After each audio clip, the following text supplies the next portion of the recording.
lidamos com as promessas de Deus? Qual é a maneira comum que o crente lida com as promessas de Deus? E quando eu olho e falo a palavra promessas, entende, irmãos, eu estou aqui me referindo não apenas àquilo que aconteceu há pouco tempo, mas às promessas que são fundamentalmente eternas, aquelas promessas que nos asseguram apenas do bem-estar nessa vida, mas as promessas também que nos asseguram da eternidade. Como é que eu posso reagir a essas promessas? Normalmente, eu tenho duas maneiras para fazê-lo. Uma é com ousadia, onde eu sou convocado diante de Deus a, com ousadia, confiar naquilo que Deus disse, mesmo diante da percepção natural dos meus olhos, mesmo diante daquilo que eu vejo e que normalmente vai na contramão daquilo que é prometido. Como eu vou me assegurar disso? Como eu vou me firmar nisso? A primeira maneira é ser ousado, isto é, a palavra ousadia, ela é fundamental. Por exemplo, isso é usado, termos que são usados na carta aos Hebreus, quando ele diz, ora, que nós devemos nos aproximar ousadamente ou com ousadia diante do Senhor, com base naquilo que o Senhor realizou por nós. Outra maneira de lidarmos com as promessas é a incredulidade. Eu não simplesmente coloquei credulidade e incredulidade. A ousadia aqui, ela requer fé. Mas o contrário da falta de ousadia, irmãos, não é apenas desencorajamento, é incredulidade. Eu posso olhar para as promessas de Deus e ter ousadia diante delas, ou eu posso olhar para as promessas de Deus e ser incrédulo. Aquilo que eu vejo parece que é superior àquilo que está escrito na palavra de Deus. O texto que nós temos diante de nós, capítulo 16 e 17, ele revela um aspecto interessante da maneira como Deus governa a história. Lembre-se que o capítulo 15, que nós expomos anteriormente, ele lida com a distribuição da terra de Judá, isto é, do Reino Sul. Enquanto que do capítulo 16 e 17, ele lida agora com a distribuição do Reino Norte, que é José e os seus dois filhos, Manassés e Efraim, não é? Que a herança de Efraim e a herança da meia tribo de Manassés. Lembre-se que metade dessa tribo ficou do outro, aquém do Jordão, e uma outra metade passou para o outro lado do Jordão. Agora ele vai distribuir o Reino Norte.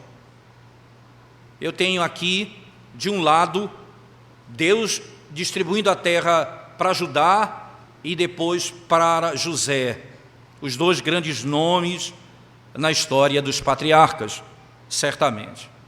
O que chama a nossa atenção é que nem Judá, nem José, eles eram os primogênitos.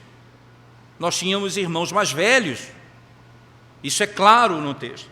Então, por exemplo, sem desmarcar o texto de Josué, se você voltar comigo lá para Gênesis, no capítulo 49, né, Gênesis 49, você vai encontrar as bênçãos que Jacó vai conceder aos seus filhos. Você vai ver que ele vai fazer referência aos pecados dos primogênitos. Por exemplo, no 49, 1 em diante diz assim: depois chamou Jacó a seus filhos e disse: ajuntai-vos e eu vos farei saber o que vos há de acontecer nos dias vindouros. Ajuntai-vos e ouvi, filho de Jacó, ouvi Israel vosso pai. Rúben, tu és o meu primogênito. Agora que ele vai dizer de Rúben: minha força e as primícias do meu vigor, o mais excelente em altivez e o mais excelente em poder, impetuoso como a água, não serás o mais excelente, porque subiste ao leito de teu pai e profanaste, subiste à minha cama. Ele se deitou com uma concubina do seu pai. ele vai fazer menção que ele é primogênito, mas vai fazer menção dos seus pecados. A mesma coisa vai acontecer com Simeão e Levi, que são os filhos da sequência. Veja, Simeão e Levi são irmãos, as suas espadas são instrumentos de violência. E aqui ele está fazendo menção no dia em que eles maquinaram a morte de uma tribo inteira, de homens de uma tribo inteira, porque abusaram de sua irmã. Porque o filho, o príncipe deles, se deitou com sua irmã. Aí você vai encontrar, logo em seguida, o verso 8, Judá. Então você tem a sequência da história, é como se Rúben, Simeão e Levi, sendo primogênitos, foram tirados. E agora, quem entra na lista é Judá e depois José. Na sequência, ele recebe uma glória superior aos seus irmãos. Interessante nós notarmos isso na maneira como Deus, irmãos, trabalha na história. E nós temos no início do capítulo 16, verso 1 a 4, uma lembrança clara do modo de Deus trabalhar. Veja comigo, por favor, capítulo 16 de Josué, verso 1 a 4. O território que em sorte caiu aos filhos de José, começando no Jordão, na altura de Jericó, e no lado oriental, nas águas de Jericó, vai ao deserto que sobe de Jericó para a região montanhosa até Betel. De Betel sai para a luz, passa ao limite dos Arquitas até Atarote, e desce rumo ao ocidente, ao limite de Jaflete, até o limite de Bet-Orom, de baixo e até a Gezer, terminando no mar. Assim alcançaram a sua herança os filhos de José, Manassés e Efraim.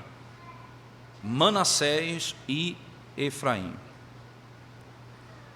Veja o detalhe, irmãos, a ordem que é colocada, os filhos deles são colocados numa ordem distinta, assim como Judá e José, que não eram os primogênitos e estavam agora no topo. Dentre os filhos de José, ele não escolhe o mais velho, escolhe o mais moço. Esse texto aqui, ele tem como pano de fundo o que está escrito no capítulo 48 do livro de Gênesis. Eu queria que você, por favor, voltasse comigo. Nós estávamos no capítulo 49, mas o capítulo 48, esse é o pano de fundo dessa história. E é importante nós termos conhecimento dela, a fim de podermos compreender o que está acontecendo aqui. No capítulo 48 do livro de Gênesis, você vai ver no verso 1, passadas estas coisas, disseram a José, teu pai está enfermo. Então José tomou consigo a seus 2 filhos, Manassés e Efraim. Agora veja o verso 17 e 18, irmãos, do mesmo texto. Vendo José que seu pai pusera a mão direita sobre a cabeça de Efraim, foi-lhe isto desagradável, e tomou a mão de seu pai para mudar da cabeça de Efraim para a cabeça de Manassés. Ora, ele não enxergava direito e ele colocou a mão na cabeça de um pensando que era outro, provavelmente, mas ele não podia voltar atrás. José, vendo que aquilo tinha sido feito, disse, olha, a bênção vai para o filho mais velho, não para o mais novo. E o pai, só que o seu pai havia colocado a mão na cabeça do filho mais novo, não do mais velho, desagradando José, diz o texto sagrado. Só que José, veja aí na sequência, o verso 17, não é? E o 18, disse José a seu pai, não assim, meu pai, pois o primogênito é este, põe a mão direita sobre a cabeça dele.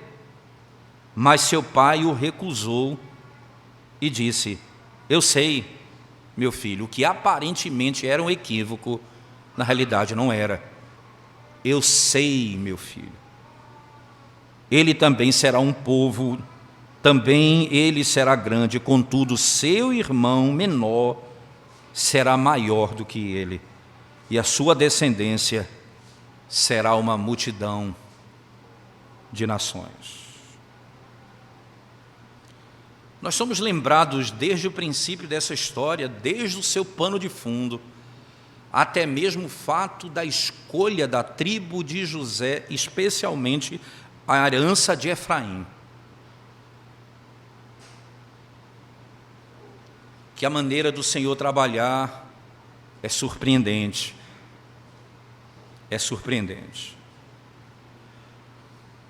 É por isso que, depois de o apóstolo Paulo, de maneira tão poderosa, pregar acerca do poder da cruz, declarando que o homem natural não pode compreender a glória do Evangelho, ele então declara como Deus trabalha.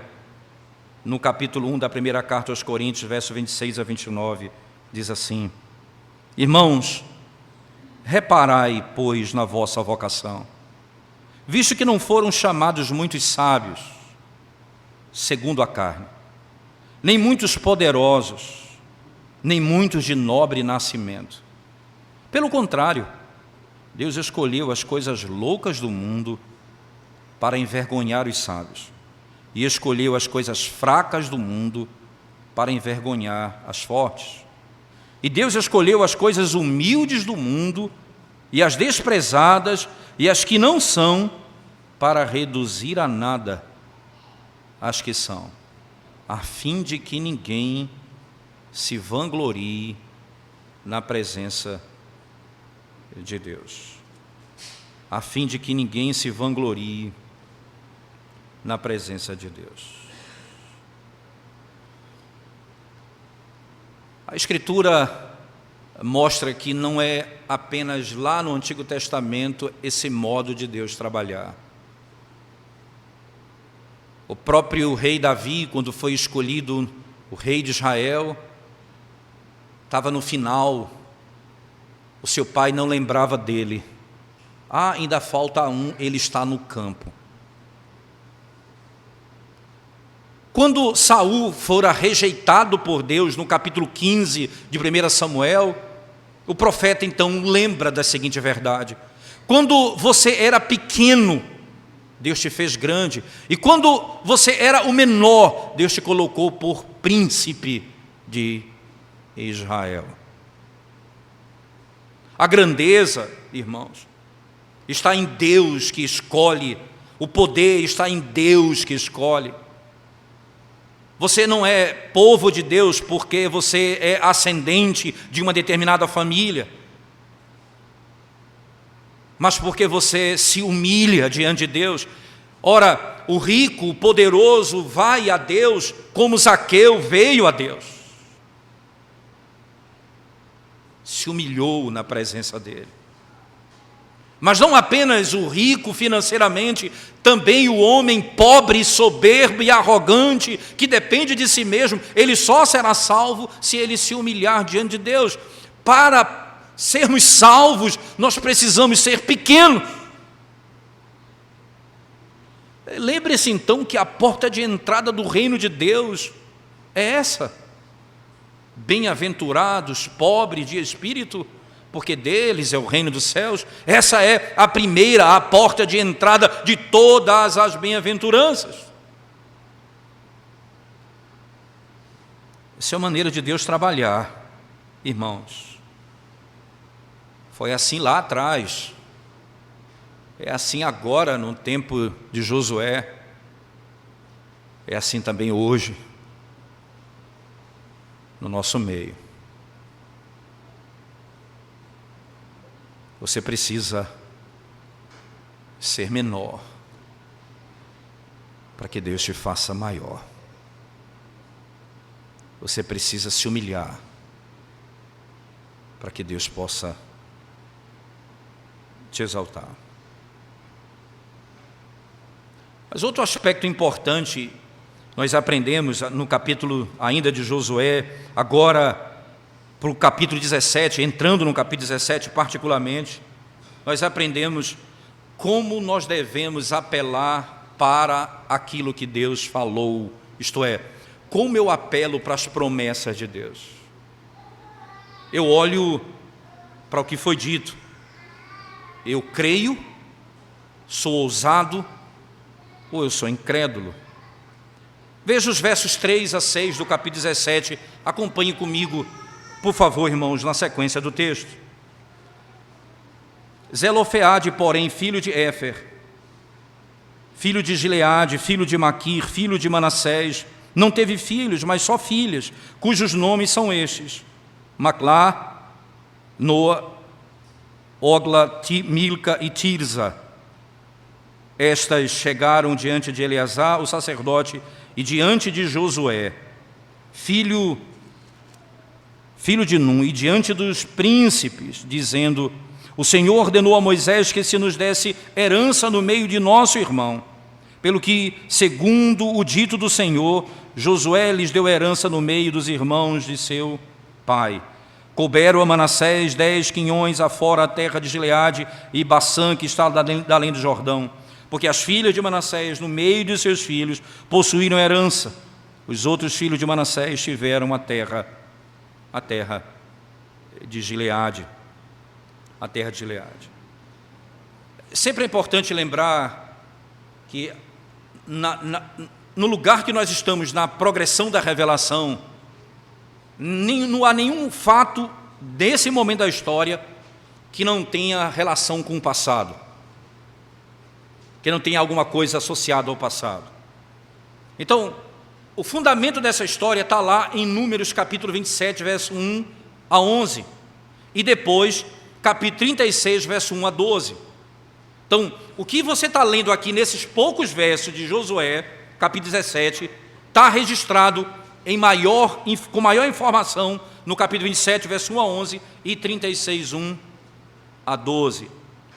Lembre-se, o texto vai fazer menção aqui no verso 6, Zelofeade.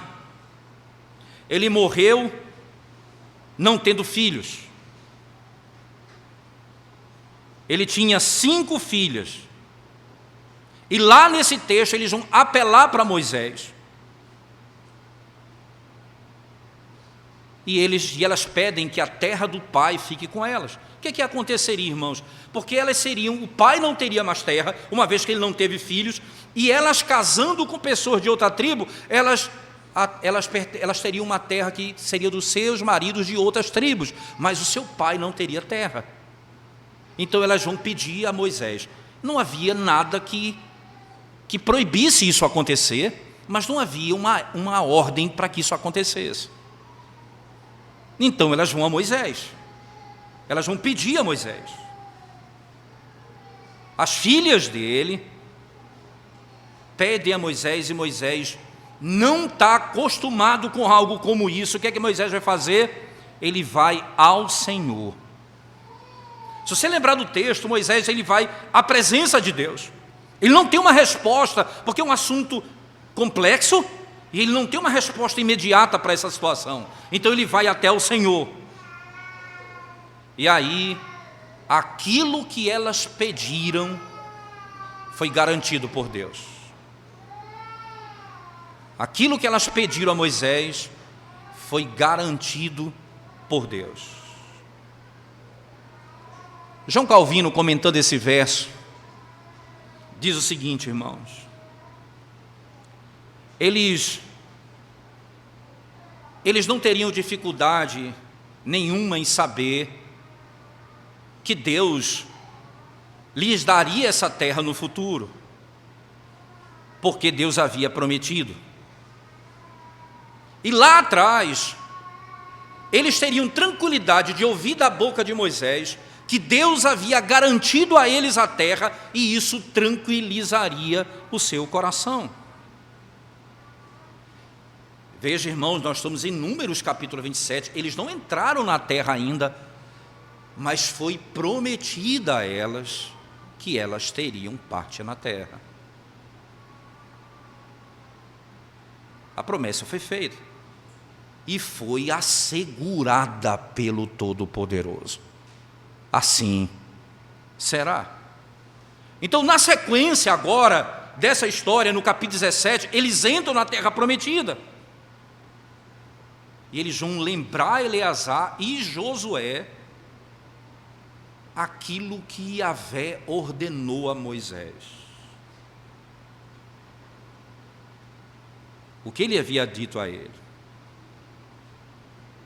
concede-nos herança no meio de nossos irmãos. Como aconteceu com Caleb, Caleb pediu, lembra que ele pediu aquilo que lhe foi prometido?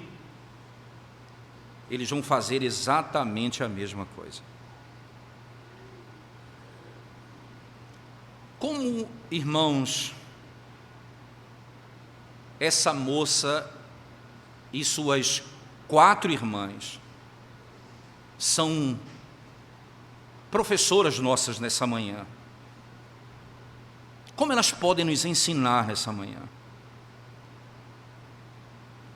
Elas chegam diante de Josué dizendo: nós temos parte nessa terra, porque nos foi dada pelo Senhor. Como cristãos, como nos falta tal ousadia.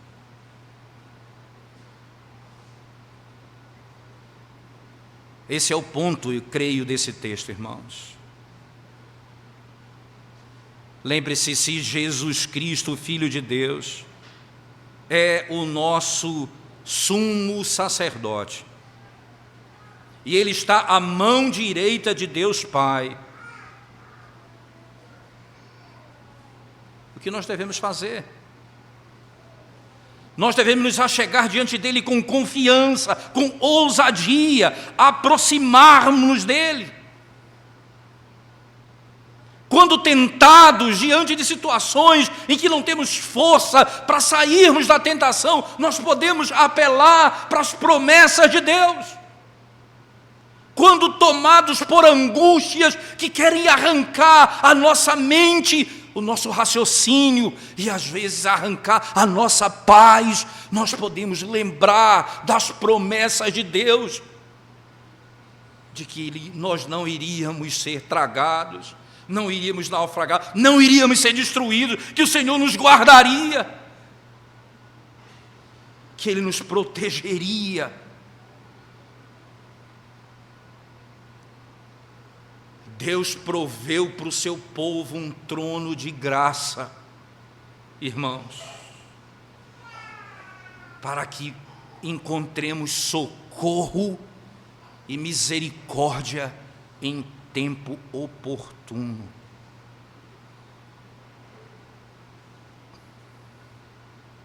Que as filhas nos ensinem aqui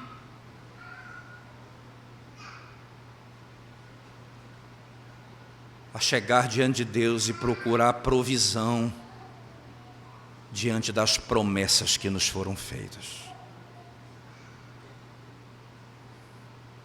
Concede-nos a terra que Deus prometeu a Moisés, a nós.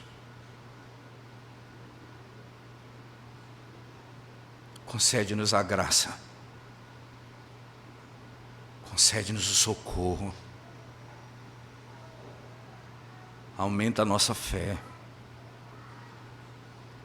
livra-nos do mal, santifica-nos.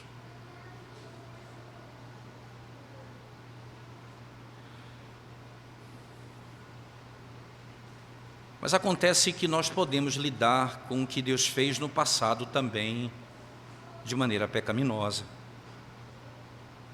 Nos versos 7 ao 13 do capítulo 17, você vai encontrar um desvio do programa que Deus estabeleceu. Um programa que foi estabelecido lá atrás e que eles se apartaram desse programa. Por exemplo, abra sua Bíblia comigo, por favor, no livro de Êxodo, capítulo 23, Êxodo 23, verso 29 e 30. Eu faço questão de ler, porque esse é um pano de fundo do texto e não há como nós fugirmos disso para compreendermos o que está acontecendo aqui.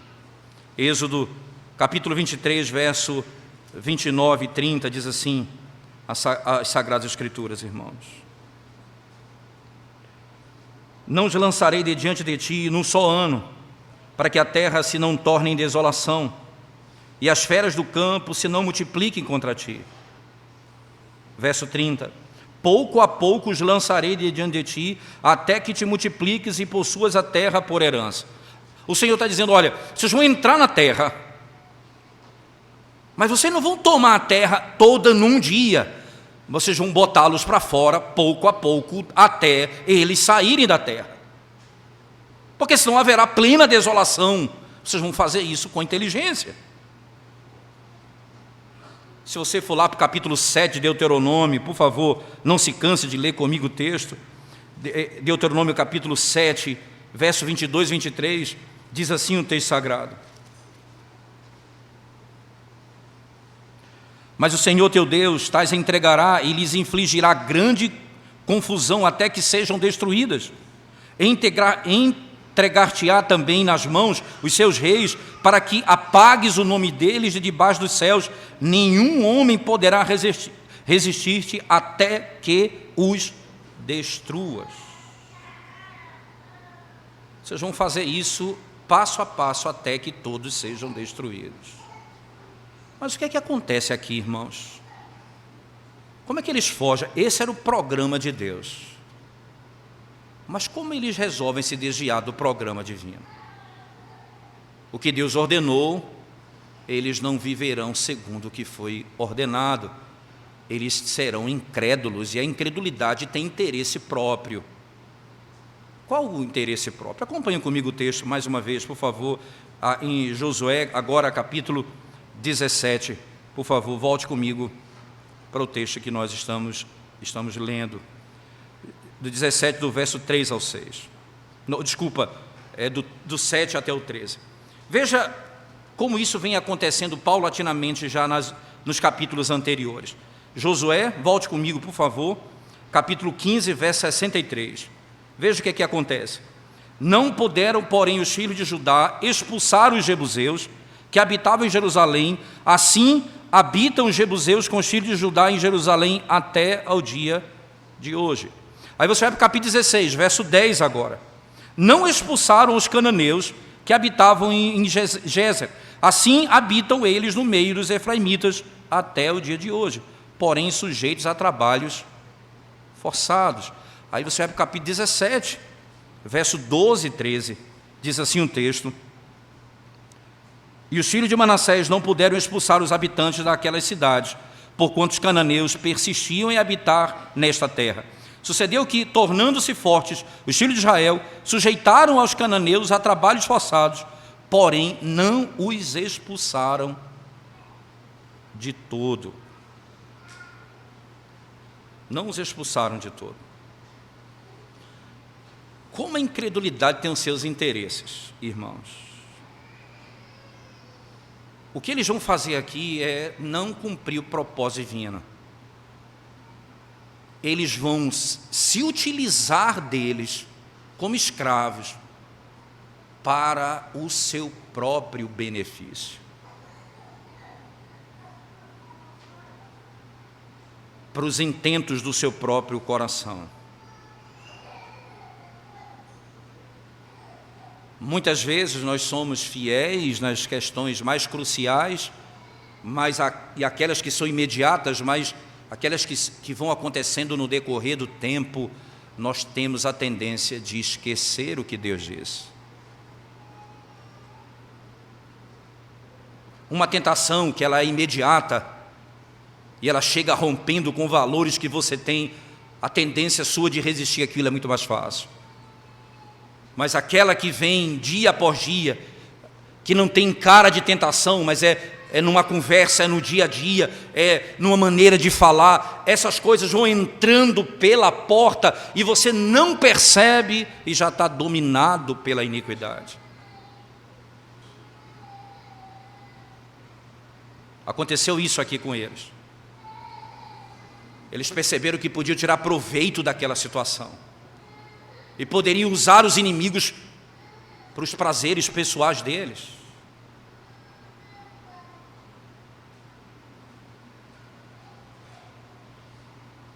É interessante aqui a característica de um presbítero, fala um pouco sobre isso quando Paulo escrevendo a Timóteo falando sobre o tema. Ele diz assim, olha, ele precisa ser um homem de boa reputação, tanto de dentro como de fora. O detalhe é, ele tem que saber ensinar. Esse é o único ponto. O resto, irmãos, é a vida dele, tanto em casa, como na rua, como nos relacionamentos, como ele vive. Porque Deus sabe que em atos únicos nós podemos ser fiéis rapidamente, mas a continuidade da nossa vida, ela requer muito mais vigilância do que em atos repentinos de tentação.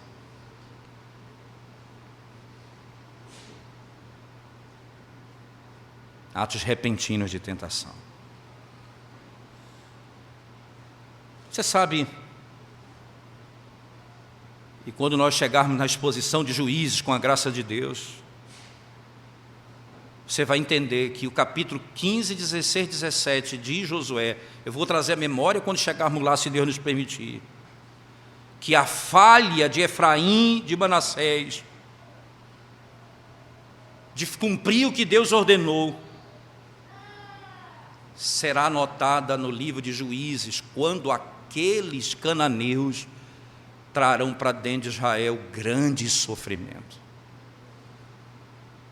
porque não cumpriram o que Deus havia ordenado. Eles não fizeram o que Deus havia ordenado e não creram nas promessas de Deus. Com seus próprios interesses, manipularam o tempo para a própria condenação.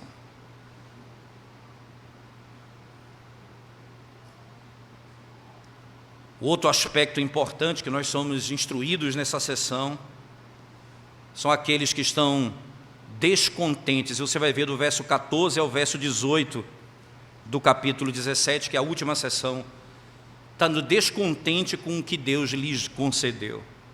Verso 14 a 18, você vai perceber isso. Finalmente você vai notar, irmãos, que nessa última sessão há um princípio claro de tristeza, não satisfação com aquilo que Deus lhes deu. Existem coisas complexas nessa passagem, difíceis até de compreender, mas o ponto específico aqui, não é esse. Eles temeram, eles não estavam satisfeitos com aquilo que Deus havia concedido a eles. Veja no verso 15 do capítulo 17, o que diz o texto. Disse-lhe Josué: se és grande povo, sobe ao bosque e abre ali clareira na terra dos ferezeus e dos refaíns, visto que a região montanhosa de Efraim te é estreita demais. No verso 14, imediatamente antes, ele diz, ora, então o povo dos filhos de José disse a Josué: por que me deste por herança uma sorte apenas em um quinhão, sendo eu tão grande povo, visto que o Senhor até aqui me tem abençoado? Por que você me deu só isso? E Josué disse, ora, vocês são fortes, então partam e abram clareira, vocês podem avançar. O Senhor deu a terra apenas como um ponto de início, vocês podem avançar nela até o fim. A resposta deles, irmãos, nos ajuda a entender claramente, né? Como que muitas vezes nós perdemos o conceito daquilo que nos foi ordenado e a promessa que foi feita. Que promessa que foi feita? Mais uma vez, eu preciso voltar com vocês para que vocês entendam por que Josué não vai abrir para eles com tanta facilidade como cedeu para as moças, como cedeu para uma outra tribo. Por que aqui há um problema? Porque há uma história lá atrás que nos ajuda a entender o que está acontecendo aqui. Voltemos mais uma vez, por favor, lá no texto de Deuteronômio, mais uma vez, capítulo 7, verso 17 a 22. Deuteronômio, capítulo 7, verso 17 a 22. Veja o que o texto diz, por favor, irmãos. Se disseres no teu coração, estas nações são mais numerosas do que eu, como poderei desapossá-las? Delas não terás temor, Lembrar-te-ás do que o Senhor teu Deus fez a Faraó e a todo o Egito, das grandes provas que viram os teus olhos, e dos sinais e maravilhas, e mão poderosa, e braço estendido, com que o Senhor teu Deus te tirou.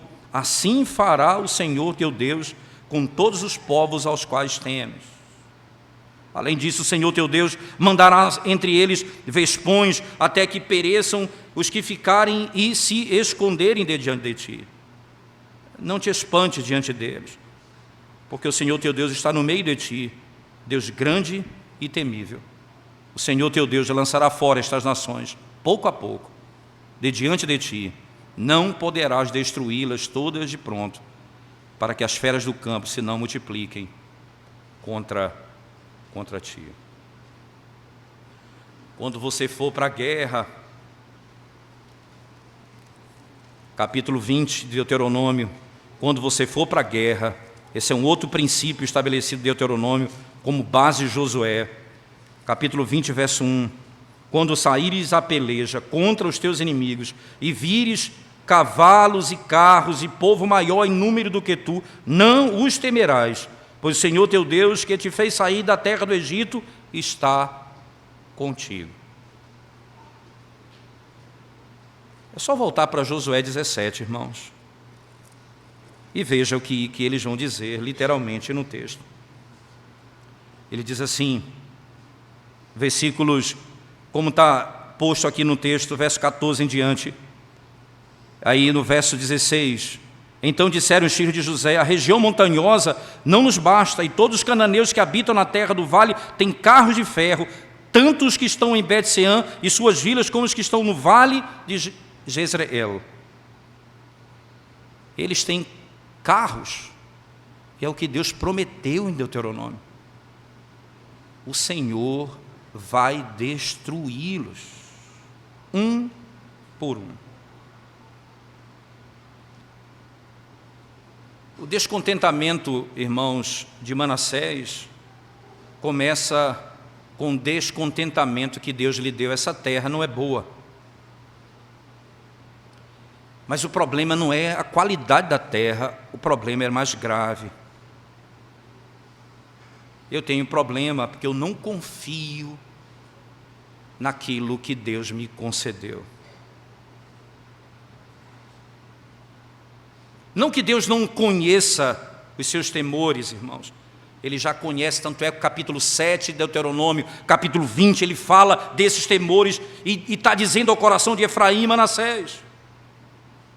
Mas eles devem lembrar que Deus é o único Deus e que os tirou da terra do Egito com mão poderosa. Eles devem lembrar como Deus os tirou de lá e como eles foram salvos das mãos dos seus inimigos. Como eles podem temer uma nação que está diante deles, conhecendo Deus que lhes deu a terra e lhes ordenou avançar nessa terra. O Senhor está dizendo abertamente ao seu povo: eu olho para a terra e vejo as dificuldades dela, mas eu tenho uma promessa que diz: se eles tiverem carros, cavalos, eu os dispersarei. Não temam.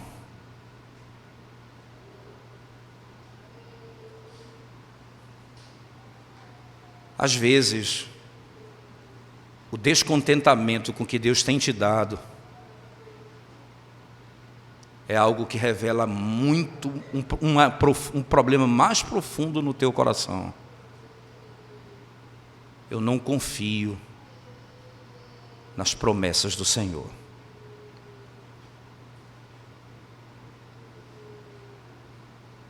Eu não confio no que me foi concedido por Ele. Eu não confio no Senhor.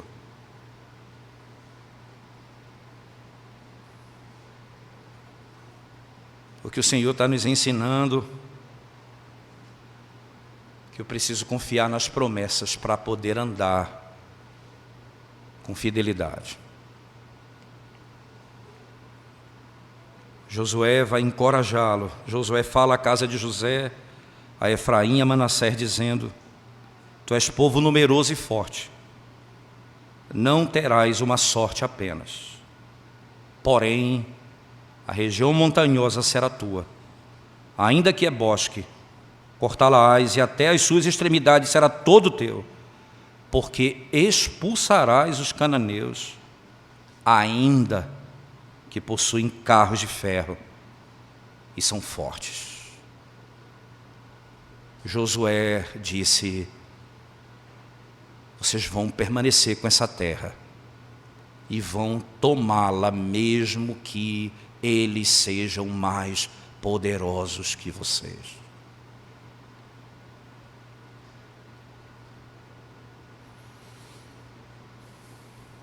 Nós somos chamados todo o tempo a viver pela fé, não por vistas.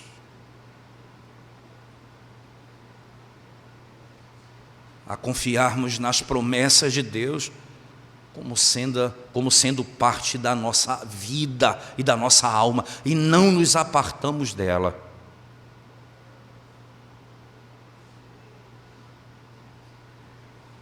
O Senhor nos ordena: obedeçam e confiem em mim. Nós lemos no Salmo 81: ah, se o meu povo me obedecesse, ah, se o meu povo me ouvisse. Podemos dizer: ah, se o meu povo cresce nas minhas palavras, ah, se o meu povo confiasse nas minhas promessas, eu destruiria todos os teus inimigos.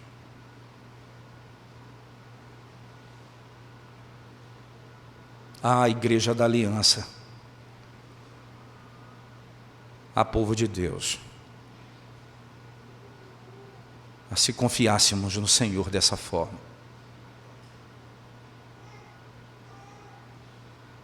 ninguém poderia nos resistir.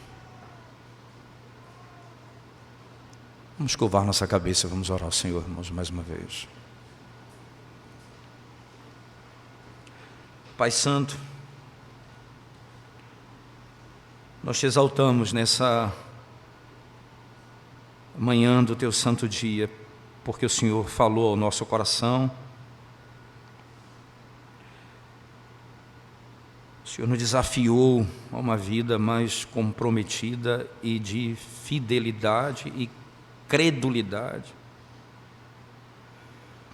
Tem misericórdia de nós, Senhor, porque somos afeitos ao descontentamento e à falta de esperança. Pelo amor do teu nome, ajuda-nos, socorre-nos em Cristo, nosso amado Redentor. Em nome de Jesus nós oramos. Amém.